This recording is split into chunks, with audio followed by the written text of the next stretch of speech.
अरे एक दिवस माझ्या पांडुरंगाच्या कृपेने तुमच्या जीवनामध्ये असेल की सोन्याच्या सिंहासनावर तुम्हाला बसायला भेटेल, पण एक दिवस तुमच्या जीवनामध्ये असेल की पायी चालताना तुमच्या पायामध्ये चप्पलही नसेल.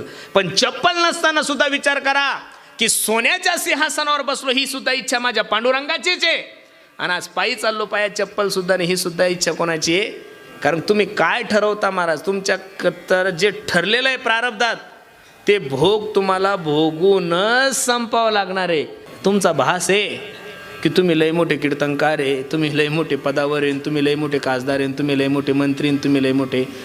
क्षण सुद्धा लागत नाही महाराज तुमचं आयुष्य खराब व्हायला. एक सांगू, माणूस मेला ना त्या क्षणाला त्याचं नाव कट होतं डायरेक्ट. देशाचा पंतप्रधान मरू द्या, महाराज मरू द्या, लोक म्हणतात का पुरुषोत्तम महाराज येत आहे, लोक डायरेक्ट म्हणतात बॉडी येत आहेत. काय म्हणतात? संपलं. मेल्यावर तुमचं नाव गेलं.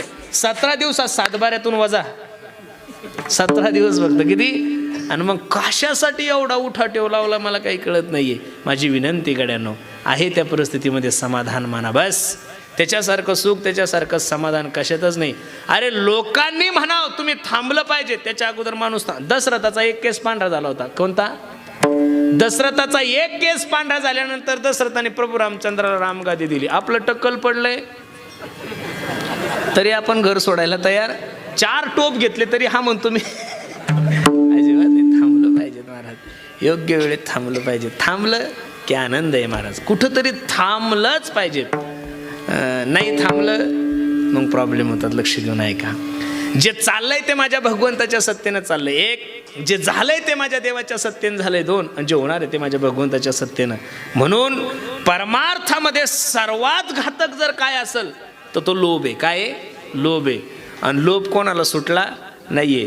तुम्हालाही सुटला नाही, मलाही सुटला नाही, जगातल्या कोणत्याच माणसाला लोभ सुटला नाही. आणि ज्याच्या अंतःकरणामध्ये लोभ नाहीये अशा माणसाला साधू म्हणायचं सांगितलंय. जो जगापासून विरक्त आहे, काळ सारावा चिंतने, एकांतवाशी देवाच्या पूजने प्रदक्षिणा तुळशीच्या. तुका म्हणे आम्हा एकांताचा वास, ब्रह्मी ब्रह्मरस.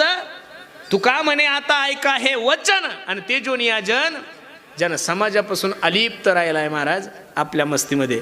हा अपने धुन में रहता हूँ, राधे राधे कहता हूँ. बस आपल्या मस्तीत जे भेटल ते खायचं आणि देवाचं चिंतन करायचं. असा जो एकांतात भगवंताच्या मस्तीत जीवन जगतो त्याला साधू म्हणा. परमार्थासाठी सर्वात घातक काय असेल तर लोभ. एक पंडित माणूस अख्ख्या भारतातल्या पंडितावर त्यानं विजय मिळवला महाराज. एवढा वेदांत पंडित होता बाबा. त्याच्या समोर शास्त्र चर्चाच कोणी करत नव्हते. 12 वर्षे ऋषिकेशला अध्ययन केलं. किती वर्ष अध्ययन केलं? 12 वर्ष ऋषिकेशला अध्ययन केलं. भारतातला सगळ्यात मोठा पंडित झाला.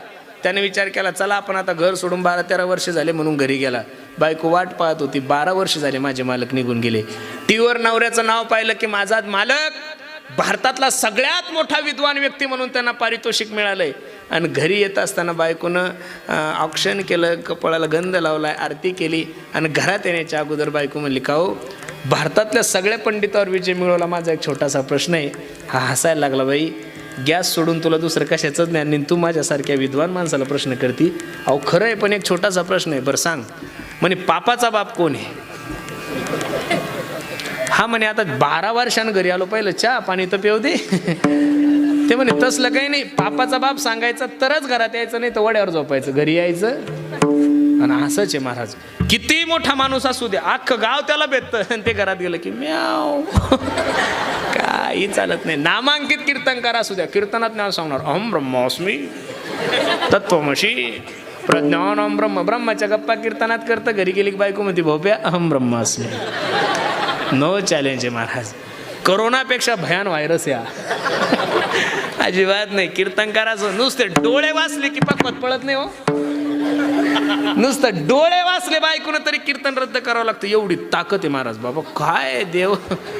हे जे कमी वयात जे टकलं पडले ना महाराज, हे आर द्यायचे बायकोमुळंच. हे वयाच्या अगोदर केस पांढरे व्हायला कारण कोणी ह्याचे महाराज. दुसरं काय ताण आहे हो माणसाला, काहीच नाही. यो म्हणलं कसं शक्य आहे. गेलं नदीवर, तिथं काय चालतं. गाडीवर ग्रंथ होते महाराज, ग्रंथ पाहायचं, पापाचा बाप कोण, पापाचा बाप कोण, पापाचा बाप कोण. संध्याकाळचे 5 वाजले पण पापाचा बाप काही सापडत नाही. एक वेश्या गंगेवर स्नान करण्यासाठी आली आणि हा टेन्शन मध्ये दिसला आणि वेश्येने प्रश्न केला, कथम रोदिशी विप्रत्वम, शांत बैस ना, कथम रोदिशी विप्रत्वम काते चिंता बलियसी वदत्वम सत्वरम मय्यम सस्य दुःखस्य कारणम. का चिंता तू राहत महाराज तुम्ही, काय टेन्शन आहे. तो म्हणला, तू शरीर विक्री करणारी वेश्या का ताण देतेस मला, तू तुझं काम कर, मला माझं काम करू दे. अहो सांगून तर बघा, मी जरी वेश्या असेल पण तुमच्या जर कामी पडले तर काहीतरी. काय काही नाही ग, अख्ख्या भारतातल्या पंडितावर विजय मिळवलाय मी.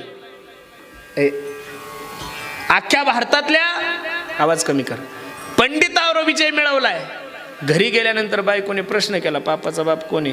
दिवसभर झाले ग, अख्खे ग्रंथ संपत आले पण पापाचा बाप काही मला सापडला नाही. वेश्या म्हणायला लागली, बर एवढं सोपं. ह्याच्या जीवाला बजाव द्या. दिवस गेला पण संध्याकाळी जेवायच्या टायमाला का होईना आपण घरी जातो. सांग ना. तसं नाही सांगणार म्हणे, त्यासाठी तुम्हाला माझ्या घरी यावं लागेल. काय म्हणली वेश्या, त्यासाठी तुम्हाला माझ्या घरी यावं लागेल. वर फुकट येऊ नका पंडितजी, 10,000 रुपये देते तुम्हाला, फक्त तुम्ही माझ्या घरी या. हा म्हणला, नको गा असं वेड्यासारखं करू, मी भारतातला 1 नंबरचा पंडित आहे, तुझ्या जर घरी आलो तर लोक काय म्हणतील मला, हा कीर्तनकार आहे, एवढा मोठा विद्वान आहे. वेश्याच्या घरी गेला. बाबा मनात पाप नका आणू, फक्त माझ्या घरी या.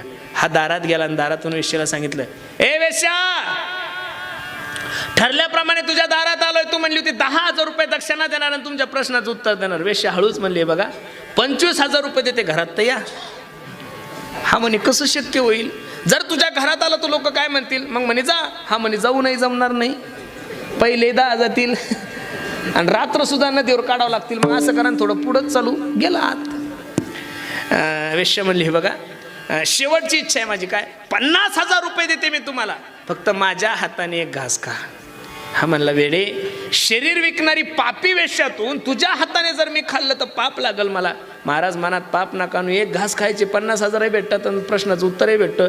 हा म्हणे, जाऊ द्या, एका घासानं काय होणार आहे. ती घरात गेली, वाटीत काहीतरी पेढा बिडा आणला, यानं केला आणि ती तोंडात घास घालण्याच्या ऐवजी 2 त्याच्या कानाखाली ठेवून दिल्या. दिवशी पंडित खाली पडला आणि वेश्या हसू लागली. पंडितजी, मिळालंय तुम्हाला माझ्या प्रश्नाचं उत्तर. पंडितजी म्हणे, काय म्हणे. पंडितजी, पापाचा बाप लोभ आहे म्हणे. काय पापाचा बाप कोण आहे, लोभ आहे. अहो 10,000 रुपयासाठी तुम्ही माझ्या वेश्याच्या दारात आलात, 25,000 रुपयासाठी तुम्ही माझ्यासारख्या वेश्या, शरीर विक्री करणाऱ्या वेश्याच्या घरात आलात आणि 50,000 रुपयासाठी तुम्ही माझ्यासारख्या वेश्याच्या हाताचं खायला तयार झालात. पापाचा बाप पंडितजी कोण आहे, लोभ आहे. आणि हा लोभ ज्याच्या अंतःकरणामध्ये नाहीये त्याला संत म्हणा, असं माझ्या मुक्ताई कोणाला सांगतायत, ज्ञानोबारायला सांगतायत, अभंगाचं 2रं चरण.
अष्टकाच्या द्वितीय चरणामध्ये माझ्या मुक्ताई ज्ञानदादाला सांगतात, लोभ अहंता नये मना जगी विरक्त तोचे जाना.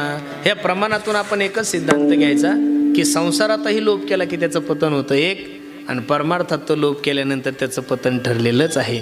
म्हणून संसारातही लोभ करू नका. संसारात तर किती लोभ आहे. सर्व सुखाची आशा जन्म गेला, क्षण एकमुक्ती यत्न नाही केला, हिंडता दिशाक्षी न फावला माया वेष्टीला, जीव माझा रात्रंदिवस मनुष्य नुसता धावतोय. पण कधीतरी आपल्या जीवनाचा यथार्थ विचार केला पाहिजेत ना. भागवतकार सांगतात, काल व्याल मुखग्राश त्राश निर्नाश हे तवे श्रीमद भागवतम शास्त्रम कलो किरेन भाषितम. एक मोठा अजगर आहे गड्यांनो, आणि त्या अजगराच्या मुखामध्ये तुम्हीही बसलेले आहात आणि त्याच अजगराच्या मुखामध्ये मीही बसलेलो आहोत. आपण कुठपर्यंत सुरक्षित आहोत? जोपर्यंत तो अजगर तोंड बंद करत नाहीये. ज्या दिवशी अजगर तोंड बंद करेल ना महाराज, त्या दिवशी आहे त्या सगळ्या परिस्थिती सोडून जावं लागेल. क्षणभंगुर जीवन की कलिका कल प्रातको खिली ना खिली. हे काळा न काळाची तोंडी घातली लोणियाची उंडी माशी पाख पाखरी तव हे सरे सर्वांना माहिती आहे. सास रुक जाएगी चलते चलते, क्षमा बुझ जाएगी जलते जलते, दो निकल जाएगा रोशनी का,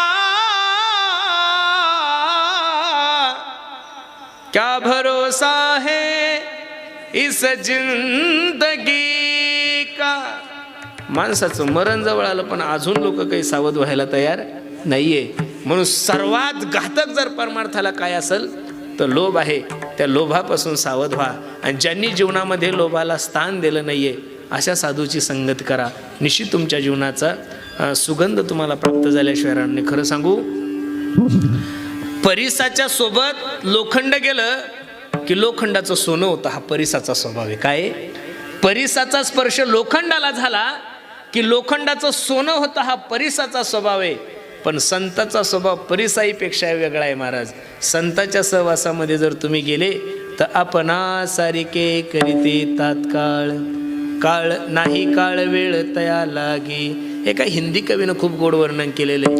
कागा से तो है हंस बनावे, किती गोडे पहा. कागा से तो है हंस बनाए, मिटा सके तो मन के डागरे, तेरी अच्छी बनेगी संतन के संग लाग रे, तेरी अच्छी बनेगी. संतांच्या संगतीत जात असताना तीन गोष्टी खूप महत्वाच्या आहेत. सुतबित नारी तीन अशाय, या सगळ्यात मोठे गतिरोधक आहे.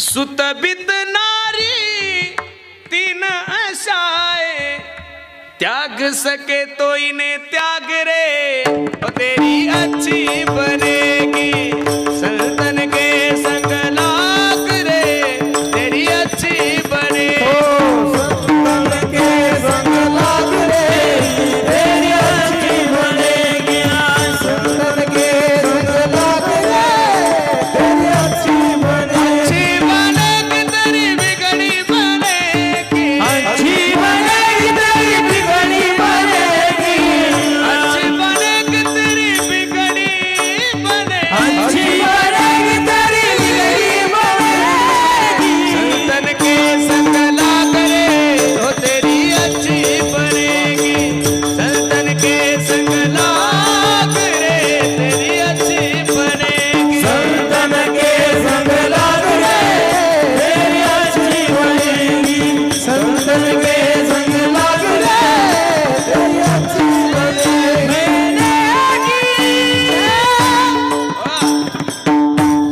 जीवनामध्ये सुगंध येण्यासाठी तुम्हाला कोणाच्या तरी अधीन जीवन करावं लागेल. एका माणसाने गुलाबाच्या फुलाला विचारलं, का रे फुला, किती गोंडच दिसतोय तू, किती सुंदर दिसतोय. त्या गुलाबाच्या फुलाने जे उत्तर दिलंय ते किती गोड आहे. फूल से जा कर के पूछो छाई है कितनी बहार. फूल सांगतंय, हे बघ, रात भर कांटों पे सोया, कली में आने के बाद. अरे बाबा, मला कली होण्यासाठी, मला फुल होण्यासाठी मला रात्रभर काय करावं लागलं? काट्यावर झोपावं लागलं. म्हणून तुमच्या जीवनामध्ये जर तुम्हाला सुगंध प्राप्त करून घ्यायचा असेल तर निश्चित तुम्ही अशा संतांना शरण जा की त्यांच्या जीवनामध्ये दया आहे, त्यांच्या जीवनामध्ये क्षमा आहे, ते जगापासून विरक्त आहे आणि ज्यांच्या अंतःकरणामध्ये लोभ नाही, अशा संतांच्या सहवासामध्ये जर जीवन घातलं तर निश्चित भगवान परमात्मा तुमची संसार रूपी नौका पहिलं तीराला नेल्याशिवाय राहणार नाही. विठोबा रखुमाई, विठोबा रखुमाई, विठोबा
सर्वांनी वा वा वा सर्व करा. महिला मंडळी आतल्या सगळ्या अपक्ष उमेदवार करा, हा उभे करा करा सर्वांनी करा. केले सर्वांनी? वा वा वा. 2 मिनटं ज्या प्रभू रामचंद्राच्या जन्मोत्सवानिमित्त आपण उपस्थित आहोत त्या प्रभू रामचंद्राचं 2 मिनटं सर्वांनी प्रेमाने भजन करायचं. श्रीराम जय राम जय जय राम, श्रीराम जय राम जय जय राम, श्रीराम जय राम जय राम, श्रीराम जय राम जय जय राम, श्रीराम जय राम जय जय राम, श्रीराम जय राम जय जय राम, श्रीराम जय राम जय राम, श्रीराम जय राम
इथं जर एवढा आनंद असेल, ज्या भूमीमध्ये साक्षात प्रभू रामचंद्राचा जन्म झाला त्या गेले का तुम्ही? अयोध्येला गेले?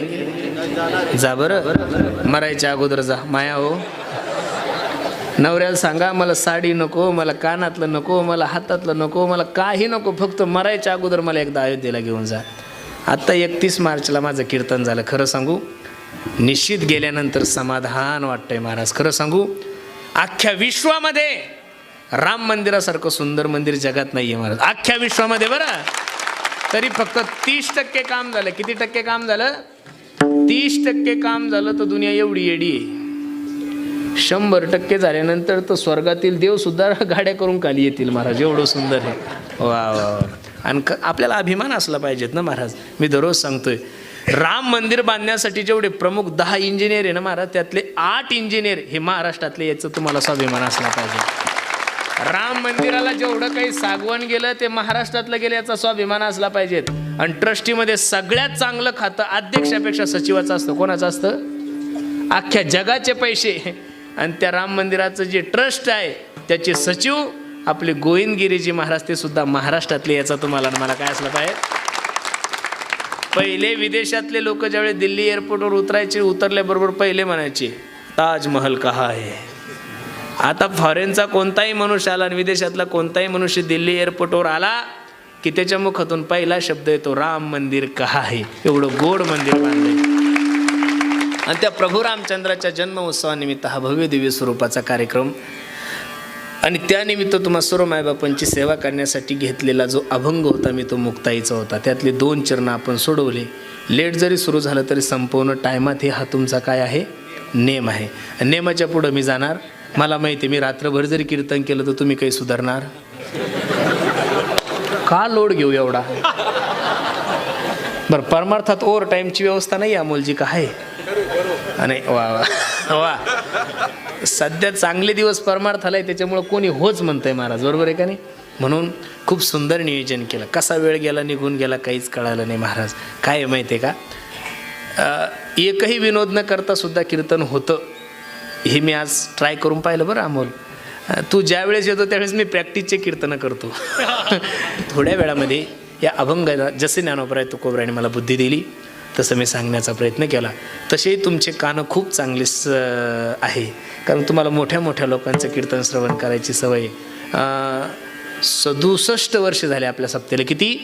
67 गुणिले 8 किती महाराज लोक मातीत घातली तुम्ही आतापर्यंत. बाबा बाबा बाबा, काही मेळ आहे का? दरवर्षीचे 8 धरा ना, बरोबर आहे का नाही? एवढे महाराज लोक तुम्ही उघडून पेले, बरोबर आहे का नाही? बहुतांशी एवढे दिवस परंपरा कुठली चालत नाही. तर सप्ते काय महाराज, पहिल्या वर्षी ढामढूम, दुसऱ्या वर्षी ढामढूम आणि तिसऱ्या वर्षी. पण 67 वर्षापासून ही आपण प्रभू रामचंद्राची परंपरा एवढी चांगल्या प्रकारे सांभाळत आहात. मी प्रभू रामचंद्राच्या चरणी प्रार्थना करतो की तुमच्या सप्त्याची शताब्दी सुद्धा या ठिकाणी झाली पाहिजे, आणि त्या शताब्दीत सुद्धा माझं कीर्तन असलं पाहिजे. ऐकणारे बदलले तरी चालतील, गायक तेच पाहिजेत, पखवाजा सुद्धा तेच पाहिजेत. हे 3 बदलायला नको. आता ऐकणारे बदलले तरी चालते, कारण की ते आपण आणू शकतो, बरोबर आहे का नाही? आणि कीर्तनकार, गायक, वादक बदलायला नको. म्हणून खूप सुंदर नियोजन तुम्ही सर्व मंडळींनी केलं आहे. अगदी थोड्या वेळामध्ये अभंगाची भूमिका मला जसं जमलं तसं मी सांगण्याचा प्रयत्न केला. आवर्जून जाता जाता सर्वांना विनंती करील, देशाविषयी धर्माविषयी स्वाभिमान बाळगा. आमच्याहीपेक्षा चांगला परमार्थ करणारे लोक आहात महाराज तुम्ही. मी काय शब्द वापरला आहे? आमच्याहीपेक्षा चांगला परमार्थ करणारे लोक आहात. आमचा तर धंदाच आहे. आम्ही जे परमार्थ तुम्ही करता ते लोक आम्ही करू शकत नाही. बरेचसे लोक इथं मध्ये बसलेले असतील की ते महिन्याला पंढरपूरला जात आहेत महाराज. आम्ही महाराज असून सुद्धा गेलो तर आषाढीला मध्ये आधी कीर्तन असलं तरच, नाही तर आवर्जून पंढरपूरला जाणं सुद्धा आमचं होत नाही आहे. इथं बरेचसे काही वारकरी असे असतील की ते महिन्याला आळंदीला वारीला जात असतील महाराज, बरोबर आहे का नाही? म्हणून मी निश्चित सांगतो, बाकीच्या कीर्तन करायचं काय मनोगत आहे ते बुद्धिमान असतील, ते श्रेष्ठ असतील, पण मी सांगतो निश्चित आमच्यापेक्षा तुम्ही लोक निश्चित परमार्थ खूप चांगल्या प्रकारचा करतात. म्हणून तुम्ही लोक सांभाळून घेतात म्हणून ही परंपरा चालू आहे महाराज. तुम्ही लोक आदर ठेवतात, सन्मान ठेवतात म्हणून ही परंपरा चालू आहे. म्हणून ज्ञानोबराय तुकोबराय तुमच्याकडून परमार्थाची सेवा अशीच करून घेऊ. देशाविषयी धर्माविषयी स्वाभिमान बाळगा. प्रत्येकाने एकत्रित या. ज्या दिवशी तुम्ही एकत्रित येसाल आज जसे सप्ताहासाठी माझ्या माता माऊल्या पुरुष मंडळी सगळे तरुण वर्ग एकत्रित आला, तसं जर तुम्ही हिंदू धर्मासाठी सर्व मंडळी एकत्रित राहिले तर मी प्रभू रामचंद्राच्या साक्षीने तुम्हाला सांगतो, भविष्यात 5 वर्षात हा माझा भारत देश हिंदू राष्ट्र झाल्याशिवाय राहणार नाही. फक्त त्यासाठी तुम्हाला काय करावं लागेल? संघटित राहावं लागेल, एकत्रित राहावं लागेल. राजकारण राजकारणाच्या बाजूला ठेवा, सप्ताच्या बाजूला ठेवा, प्रेमाच्या बाजूला ठेवा. ह्या जर गोष्टी तुम्ही वेगळ्या वेगळ्या ठेवल्या तर जीवनामध्ये कधीच गावात कधी भांडणं होणार नाहीये. म्हणून वयस्कर लोकांना तर द्यावे तेवढे धन्यवाद. 67 वर्षापर्यंत ही परंपरा तुम्ही इथं आणली आणि आता तुम्ही थांबून तुम्ही हे सगळं जो व्यवहार आहे तो कोणाच्या हातात द्यालाय? तरुणांच्या हातात द्याला. जेवढी वयस्कर लोकांची संख्या आहे त्याहीपेक्षा तरुणांची संख्या आहे. अरे जे पोरं बापाला बाप म्हणत नाहीये, जे पोरं मायला माय म्हणत नाहीये, जे देवाला मानत नाहीये, ग्रंथाला मानत नाहीये, ते जर पोरं आज कीर्तनकाराच्या समोर येऊन बसत असेल तर मी प्रभू रामचंद्राच्या साक्षीनं सांगतो, याच्यापेक्षा अजून वारकरी संप्रदायाला कोणते चांगले दिवस पाहिजेत महाराज. पूर्वी परमार्थ म्हणला की म्हाताऱ्या लोकांचा होता, आता तरुण कीर्तनकार असला तर 75 ते 80% तरुणांची संख्या आहे. आणि मी नारदाच्या गादीवरून आव्हान करतो, महाराष्ट्रातला सर्व तरुण जर माझ्या ज्ञानोबराय तुकोबरायच्या विचाराच्या जवळ आला तर मी तुम्हाला नारदाच्या गादीवरून सांगतो, भविष्यात 5 वर्षात महाराष्ट्रात वारकरी संप्रदायाची क्रांती झाल्याशिवाय राहणार नाही महाराज. कारण या समाजाला स्थिर ठेवण्यामध्ये, या समाजाला व्यसनापासून दूर करण्यामध्ये, या समाजाला जातीवादापासून दूर करण्यामध्ये, या समाजाला एका छत्राखाली आणण्यामध्ये सर्वात मोठं योगदान जर या महाराष्ट्रामध्ये कोणाचं असेल तर ते फक्त आणि फक्त माझ्या ज्ञानोबराय तुकोबरायचं आहे. आणि त्या ज्ञानोबराय तुकोबरायची परंपरा तुम्ही एवढी चांगली चालवता, द्यावे तेवढे धन्यवाद. प्रत्येकाने देशाची धर्माची सेवा करा, गळ्यामध्ये पवित्र तुळशीची माळ घाला, कपाळाला गोपीचंदन टिळा लावा आणि जीवनामध्ये व्यसन करू नका. तुम्ही सगळे हवेच्या कडेचे गाव आहे, देवानं सगळं दिलं आहे. लक्ष्मी पाणी भरती तुमच्या घरी, तुम्हाला काहीच करायची गरज नाही. पोराव बापाची आहे तेवढी सांभाळा, बाकी काही करायची गरज नाही. फक्त गुंठ्या वाईस विकू नका. एवढं जरी सांभाळलं तरी तुम्हाला म्हातारपणापर्यंत पैसे कमी पडणार नाहीये. म्हणून बापाची खरी संपत्ती जी आहे ते मुलं निर्व्यसनी राहणं जगातील सगळ्यात मोठी संपत्ती आहे. जीवनामध्ये व्यसन करू नका, तुम्हाला जीवनात कोणत्याच गोष्टीची कमी पडणार नाही. आणि सर्वात महत्त्वाची गोष्ट, प्रत्येकानं आपल्या आईवडिलाची सेवा करा. इच्छा नव्हती पण खालून 2 ऑफर आल्या. एक पिंगळ्याची आली, पण आमचा पिंगळा ज्याचं त्यानं म्हणलं पाहिजेत महाराज, बरोबर आहे का नाही? ते म्हणतात आईचं गीत म्हणा, म्हणून मागच्या वर्षी राहून गेलो होतो, बरोबर आहे का नाही? आता ह्या वर्षी ते म्हणे महाराज तुम्ही किती बी काही चांगलं कीर्तन केलं तर येऊन घोडा अटकतं तिथंच. ते बोलू शकतो महाराज. सुरेश वाडकर खूप प्रसिद्ध गायक होते, हजारो गाणे गायले, पण जिथं भजनाला जातील तिथं लोक त्यांना ओमकार स्वरूपाच गायला लावायचे. कारण ती एक माणसाची काय असती, प्रसिद्धी असती. तुम्ही कुठंही जा, ते जिथं जातील तिथं लोक म्हणतात खालून चिठ्ठ्या यायच्या, ओमकार स्वरूपा म्हणा, बाकी काही नाही. आता विशाल महाराजांचा पिंगळा याच्या अगोदर नव्हता का हो? याच्या अगोदरही भरपूर गायकांनी गायला, पण आमच्या विशाल महाराजांच्या कंठामध्ये सरस्वती असल्यामुळं तो तुम्हाला सगळ्याला भावला. काही मूर्ख म्हणतात की पिंगळा सोडून काही येत नाही. मूर्खा, तू फक्त पिंगळाच ऐकला, त्या पिंगळ्याच्या अगोदर आमच्या खोलेबाचं कीर्तन ऐक, तुझी बुद्धी ठीक झाल्याशिवाय राहणार नाही महाराज. ही वस्तुस्थिती आहे ना. तुम्ही फक्त आईचं गीतच ऐकलं, त्याच्या अगोदर अभंगही ऐका, त्याच्या अगोदर ओव्याही ऐका, त्याच्या अगोदर प्रमाणही ऐका. उग काही प्रचार करून फायदा होत. हे बघा, तुम्ही किती बी कणले तर ह्या एवढ्या उन्हाळ्यात तुम्हाला फक्त मुळव्याध होऊ शकतो, आमच्यावर काही परिणाम होणार नाही. आता आमचं म्हणून प्रत्येकानं आपल्या आईवडिलाची सेवा करा. मी नेहमी सांगतो, स्वामी तिन्ही जगाचा आई विना भिकारी, स्वामी तिन्ही जगाचा आई विना भिकारी. आई माझी मायेचा सागर, दिला तिने जीवनाला आकार. तळपत्या उन्हात आणि रखरखत्या रानात, राहिली समाजासाठी तू ग कशाच्या घामात. कधी मिळेल मुठभर घास, कधी घडे तिला उपवास. ओल्या मातीतून चालताना तुडविले काट्याचे फास. आई माझी माये सागर दिला तिने जीवनाला आकार. म्हणून प्रत्येकानं आपल्या आई वडिलाची सेवा करा, धर्माची सेवा करा. पुनश्च एकदा कार्यक्रमासाठी उपस्थित सर्वच गुणीजन महाराज मंडळी, ज्यांनी गोड असा पखवाज वाजवला, माझे परम मित्र, आपल्याच गावाचे भूमिपुत्र आमचे प्रसाद दादा. देव सगळ्या गोष्टी देत नाही महाराज, काही केलं वाजवणं देतो, रूप देत नाही. आमच्या प्रसाद दादाच्या आईनं किती सुवर्ण दान दिलं असेल तेव्हा एवढं गोरपान लेकरू जन्माला. पहा ना महाराज, जे पोरग दिसायला सुंदर असतं त्याच्या आईनं सुवर्ण दान दिलेलं असतं. शास्त्र सांगतंय, काय काय दान दिलं काही माहीत नाही, पण खूप गोंडशी. बरोबर आहे का नाही? मित्र आहे माझे, दादांच्याही चरणी मी माझा माथा ठेवतो. अख्ख्या महाराष्ट्राला ज्यांनी आपल्या आवाजानं मोहित केलं आहे. अगदी कमी दिवसामध्ये प्रत्येकाच्या मोबाईलचं स्टेटस, त्यांचं गायन ऐकल्याशिवाय काही लोकांना झोप येत नाही. असे दोन हे महाराष्ट्रातले कोहिनूर हिरे. त्यामध्ये आमचा कैलास दादा आहेत, आमचे ओमकार दादा आहे. महाराज, काय माऊलीची कृपा झाल्यानंतर काय होऊ शकत नाही महाराज, काही होऊ शकतं. 4 वर्षापूर्वी कोण कैलास महाराज ओळखत नव्हते लोक. आज कैलास महाराजाचं गायन ऐकल्याशिवाय लोकांना झोप येत नाही महाराज. ही ताकद आहे ज्ञानोबराय तुकोबरायची. कोण ओमकार महाराज? 5 वर्ष झाले. 5 वर्षापूर्वी कोण ओमकार महाराज होता लोकांना माहीतच नाहीये. आज सप्ताह नाही की तिथं ओमकार महाराजाचं नाव नाही. प्रत्येकाला वाटतंय मला ओमकार महाराज पाहिजेत, कैलास महाराज पाहिजे. ही ताकद माझ्या ज्ञानोबराय तुकोबरायची. मी ज्ञानोबराय तुकोबरायला विनंती करतो, माझे हे दोन्ही बंधू महाराष्ट्रामध्ये नाही देशाला यांच्या आवाजाची मोहिनी घालावी, एवढी ज्ञानोबराय तुकोबरायने यांच्यावर कृपा करावी. त्यांच्याही चरणी मी माझा माथा ठेवतो. गेल्या अनेक वर्ष काय प्यावं याची अक्कल नसल, आणि एखादं कीर्तनाला जर असलेलं 10 वर्षाचं लेकरू असेल आणि त्याच्या गळ्यामध्ये जर पवित्र तुळशीची माळ असेल, तर संप्रदाय सांगतो, शास्त्र सांगतोय त्या 80 वर्षाच्या म्हाताऱ्यापेक्षा ते 10 वर्षाचं लेकरू मोठं आहे. याचं कारण तो 80 वर्षाचा झाला तरी त्याला जीवन जगण्याची कला आली नाही. या 10 वर्षाच्या लेकराला जीवन जगण्याचं सूत्र कळालं, म्हणून शास्त्रामध्ये वयाला किंमत नाहीये.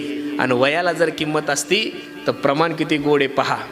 चांग देव म्हणे आजी जन्म आलो, गुरुपुत्र झालो मुक्ताईचा, गुरुपुत्र झालो मुक्ताईचा, गुरुपुत्र झालो मुक्ताईचा. चांग देव म्हणे आजी जन्म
लगेच अभंगाकडे येऊ.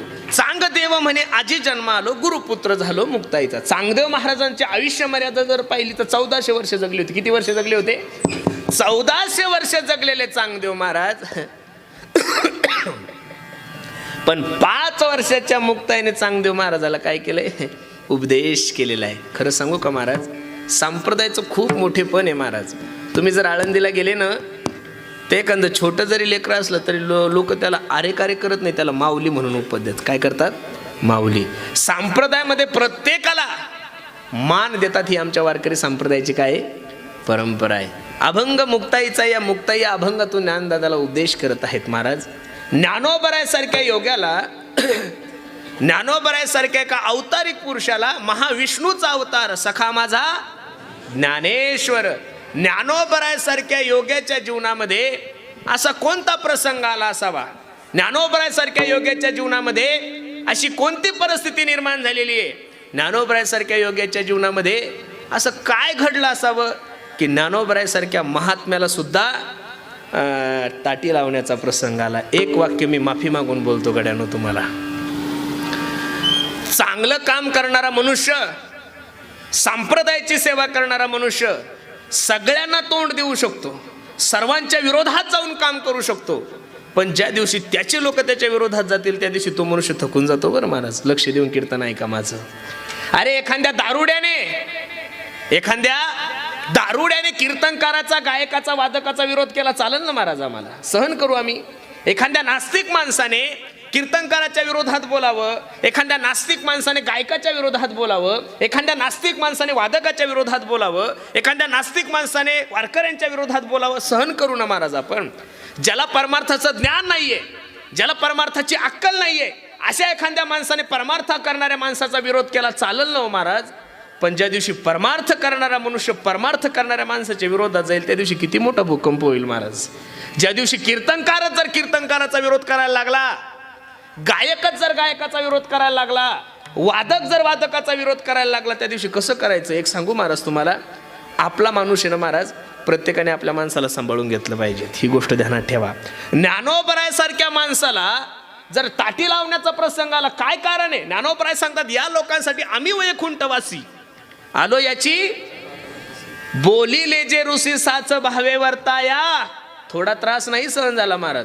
ज्ञानोबराय छोटे असताना वडील विठ्ठलपंत आणि आई रुक्मिणी यांना देहांत प्रायश्चित्त घ्यावं लागलं. कोणतं प्रायश्चित्त घ्यावं लागलं?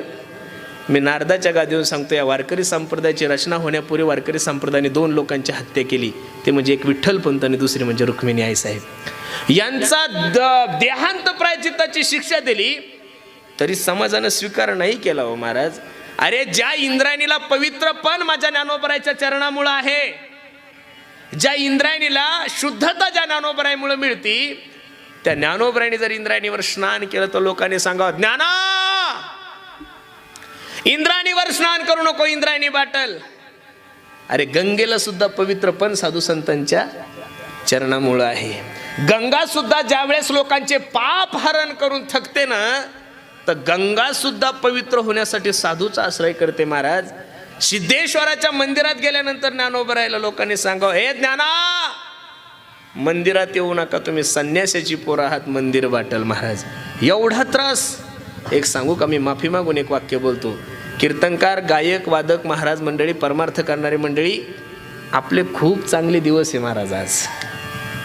जर तेवढा त्रास आजकालच्या कीर्तनकाराला आणि गायक वादकाला झाला तर मी नारदाच्या गादीवर सांगतोय, माळी तोडून फेक. आणि आपले माणसं ज्या दिवशी आपला विरोध करतील ना, त्या दिवशी मनुष्य थकून जातो. मी नेहमी एक आवर्जून उदाहरण सांगत असतो. एका दुकानामध्ये एक सोन्याचं दुकान होतं आणि एक लोखंडाचं दुकान होतं. दुपारची जेवणाची सुट्टी झाली, लोखंड आणि सोनं चर्चा करायला लागलं. त्यावेळेस सोनं लोखंडाला सांगतं, ए लोखंडा, काय रे सोन्या, माझाही मालक मला ठोकतो, तुझाही मालक तुला ठोकतो. काय म्हणलं सोनं लोखंडाला? लक्ष देऊन ऐका बरं, खूप मार्मिक दृष्टांत आहे, थोडं लक्ष द्या. सोनं आणि लोखंड दुपारच्या सुट्टीत जेवायला बसल्यानंतर सोनं लोखंडाला सांगतं, हे लोखंडा, माझाही मालक मला ठोकतो, तुझाही मालक तुला ठोकतो, पण माझा मालक ज्यावेळेस मला ठोकतो ना लोखंडा, त्यावेळेस मी तुझ्यासारखा आवाज नाही करत रे. ज्यावेळेस तुझा मालक तुला ठोकतो ना लोखंडा, अख्खी गल्ली जागी करतो तू. त्यावेळेस लोखंडाच्या डोळ्याला धारा लागल्याने लोखंडाने सोन्याला सांगितलं, सोन्या, ए सोन्या, ऐक ना, तू आहेस सोनं आणि तुला ठोकणारा लोखंड आहे म्हणून तुझा आवाज कमी आहे. काय म्हणलं लोखंड? लक्ष देऊन ऐका. सोन्या, तू आहेस सोनं आणि तुला ठोकणारा लोखंड आहे म्हणून तुझा आवाज कमी आहे. माझं नशीब एवढं खराब आहे रे सोन्या, मी आहे सुद्धा लोखंड आणि मला ठोकणार सुद्धा लोखंड आहे म्हणून त्रास जास्त होतो महाराज. संप्रदायाचा विरोध ज्या दिवशी संप्रदायातले लोक करायला लागले त्या दिवशी समजून चालव की आपल्या नक्की पतनाकडे लक्ष न चालू आहे महाराज. अरे दुसऱ्या धर्मातल्या लोकांनी हिंदू धर्माचा विरोध केला चालेल ना आपल्याला? दुसऱ्या धर्मातल्या लोकांनी प्रभू रामचंद्राच्या मंदिराला विरोध केला चालेल ना आपल्याला? दुसऱ्या लोकांनी ज्ञानोबराय तुकोबरायविषयी चुकीचं वक्तव्य केलं चालेल ना आपल्याला? दुसऱ्या लोकांनी संभाजी राजांविषयी चुकीचं वक्तव्य केलं, छत्रपती शिवाजी महाराजांविषयी चुकीचं वक्तव्य केलं, सहन करू आपण. पण महाराष्ट्रात छत्रपती शिवाजी महाराजाच्या महाराष्ट्रात राहून, ज्ञानोबराय तुकोबरायच्या महाराष्ट्रात राहून, प्रभू रामचंद्राच्या देशामध्ये राहून जर तुम्ही हिंदूचाही विरोध करायला लागले, ज्ञानोबराय तुकोबरायचाही विरोध करायला लागले तर निश्चित माणूस थकून जातो महाराज. मुक्ताईला मांडे खाण्याची इच्छा झाली. काय झाली? मांडे खाण्याची इच्छा झाली. आणि विसोबा खेचर नावाच्या एका काकाकडे प्रेमान काका म्हणायचे, काका ओ काका, मुक्ताईला मांडे खाण्याची इच्छा झाली, खापर द्या ना. खापर तर दिलंच नाही, पण ज्ञानोबराय सारख्या महात्म्याच्या छातीमध्ये लात मारली, ज्ञानोबराय खाली पडली. राग आला. जसे रागात आले, काय नव्हतं करतायत माझ्या ज्ञानोबरायला तुम्ही सांगा बरं? अरे ज्या ज्ञानोबरायने ठरवल्यानंतर मेलेला मनुष्य जिवंत केला, सच्चिदानंद बाबा आदरे लेखकू झाला, जिवंत केले महाराज. ज्या ज्ञानोबराने ठरवल्यानंतर रेड्याच्या मुखातून ऋग्वेद बोलवले, ज्या ज्ञानोबराने ठरवल्यानंतर भिंत चालवली, ज्या ज्ञानोबराने ठरवल्यानंतर आपल्या पाठीवर मांडे भाजले, त्या ज्ञानोबराने नुसतं विसोबा खेचराकडे बघितलं असतं ना महाराज, तरी विसोबा खेचर नावाची व्यक्ती या जगामध्ये शिल्लक नसती राहिली. पण अंतकरण साधूच आहे ना महाराज. आणि साधूनं जर शाप लोकांना दिला तर त्याला साधू तरी कसं म्हणायचं? संत हृदय नवनी तसमाना, संत हृदय नवनीत समाना. नवनीता ही पेक्षा मऊ साधू संतांचं अंतकरण असतं. ज्ञानोबराय सिद्ध बेटात आले, सिद्ध बेटात आले आणि ताटी लावली. निवृत्तीनाथ दादा सांगतात, ज्ञानदादा ए नाना दार उघड. नाही ऐकलो. सोपान काकाचंही ऐकलं नाही. त्यावेळेस निवृत्ती दादानं ओळखलं, ज्ञानोबरायला फक्त ताटी उघडायला लावू शकते कोण? मुक्ताई. 5 वर्षाची मुक्ताई ताटीजवळ उभे आणि ज्ञानोबरायला सांगितलं, ज्ञानदादा तुमच्यासारख्या साधूने, तुमच्यासारख्या योग्याने जर असं केलं तर या समाजाचा उद्धार कोणी करायचा? किती गोड प्रमाणे महाराज. योगी पावन मनाचा, योगी पावन मनाचा, योगी पावन मनाचा,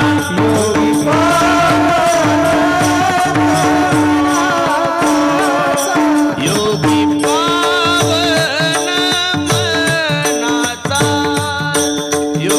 पावन,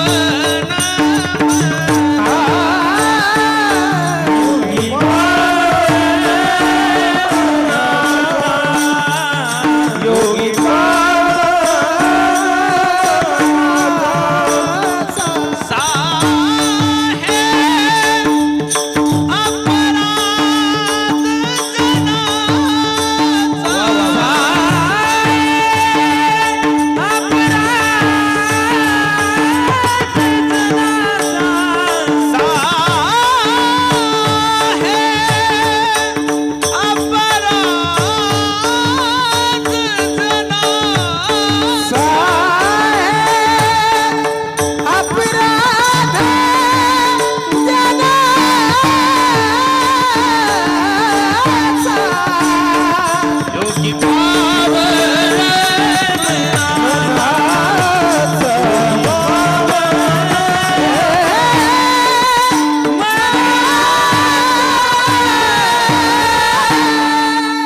चिमुकलीने निवृत्तीनाथ दादा ज्ञानदादाला उपदेश केला, माऊली हो ज्ञानदादा, अहो आपला जन्म लोकांचा त्रास सहन करण्यासाठी झालेला आहे. कशासाठी?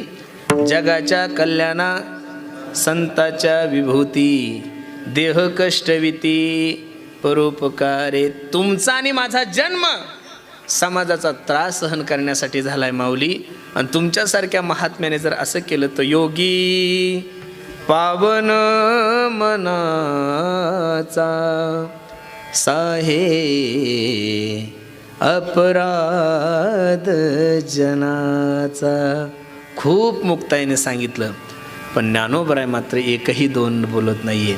त्यावेळेस मुक्ताईने ज्ञानदादाला संताचे लक्षणं सांगत असताना 5 वर्षाच्या मुक्ताईने ज्ञानोबरायला जो उपदेश केलेला आहे ते मुक्ताबाई अभंगाच्या पहिल्या चरणात.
घेतलेल्या अभंगाच्या पहिल्या चरणामध्ये माझ्या मुक्ताई ज्ञानदादाला सांगतात, संत तोचे जाना जगी दया क्षमा ज्याचे अंगी.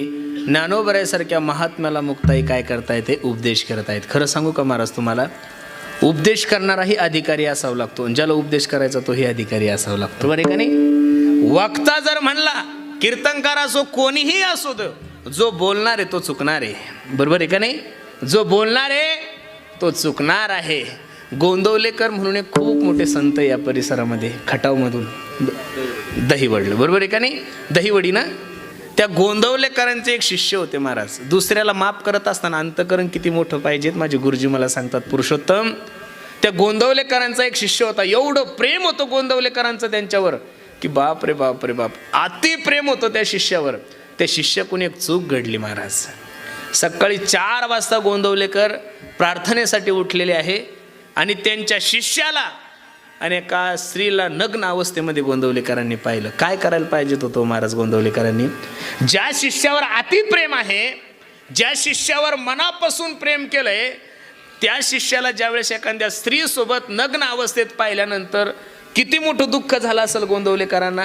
गोंदवलेकरांचं अंतकरण किती मोठं आहे पहा. अंगावर जो पंचा होता तो पंचा काढला आणि कुठं टाकला? त्या मायमाऊलीच्या अंगावर टाकलाय. कोणाच्या अंगावर टाकला? त्या दोघांच्या अंगावर टाकला. दुसऱ्याचे गुन्हे माफ करत असताना एवढं मोठं अंतकरण नाही होणार तुमचं, पण थोडं तरी मोठं करायला शिका. अरे प्रत्येकाने जर प्रत्येकाचा विरोध केला तर उद्या संप्रदायामध्ये कसं होणार महाराज? पुढारी जन्माला यायला काही पुण्य नाही लागत. बायको मेली की नवरा तयार असतो, नवरा मेला की पोरग तयार असतं, पोरग मेली की सून तयार असते, सगळे तयारच असतात. एखादा वक्ता तयार होण्यासाठी, एखादा पखवाजा तयार होण्यासाठी, एखादा गायक होण्यासाठी महाराज हजारो जन्म जावं लागतं, तेव्हा कुठे एखादा चांगला वक्ता होतो. आता आमच्यासारख्या लोकांनी किती जरी कीर्तन केलं तर नामदेव महाराज पठाडेसारखा परत वक्ता होईल का? कोणी बाबा महाराज सातारकरांसारखं होईल? परत नाही होणार. अहो किती गायकांनी चाला म्हणू द्या, भीमसेन जोशी सारखा परत गायक होईल, लता मंगेशकरांसारखी होईल? अजिबात नाही महाराज. कीर्तनकार तयार होण्यासाठी, कमीत कमी एक चांगला वक्ता होण्यासाठी 25-30 वर्षाने एखादा, अरे 40 वर्षे गेले, 30 वर्षे गेले, तेव्हा कुठं तुम्ही लोकांनी आज आमचा स्वीकार केलाय. केव्हा केलाय? 2024ला. आम्ही 2001 पासून 2 पासून प्रयत्न करतोय, तेव्हा कुठं 2024ला, म्हणजे 24 वर्षे गेले, तेव्हा कुठं तुम्ही आता मानायला लागले. 24 वर्षे कीर्तनकार होण्यासाठी घातले आणि तुम्ही त्याचं आयुष्य बर्बाद करण्यासाठी जर प्रयत्न करत असेल तर ज्ञानोबराय तुकोबराय तुम्हाला कधीच चांगला आशीर्वाद देणार नाहीये. म्हणून माझी विनंती गड्यानं तुम्हाला लक्ष देऊन ऐका.